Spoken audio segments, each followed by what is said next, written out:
அம்மா இங்க இருந்தா உனக்கு தான் பிரச்சனை. அம்மாவோட என் இடத்துல இருந்து முத்தழகும் பூமி ஐயாவும் உன்னை நல்லா பார்த்துப்பாங்க. எல்லா உண்மையும் அம்மா அந்த லெட்டர்ல எழுதி வச்சிட்டேன். இந்த குடும்பம் நம்பினவங்களை கைவிடாது. பூமி, முத்தழகு, மீனாட்சியும் ஒரு குடும்பமா நல்லபடியா சேர்ந்து வாழ ஆரம்பிக்கணும்.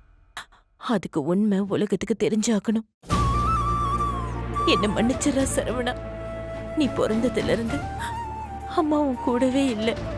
இப்பவும் உன் கூட இருக்க முடியாத சூழ்நிலைய அந்த கடவுளை உருவாக்கிட்டா. நான் எங்க இருந்தாலும் உன் நினைப்பாதான் இருப்பேன். என்ன மன்னிச்சிரு சரவணா. நான் போறேன்டா. நீ பெரிய ஆளா வருவ.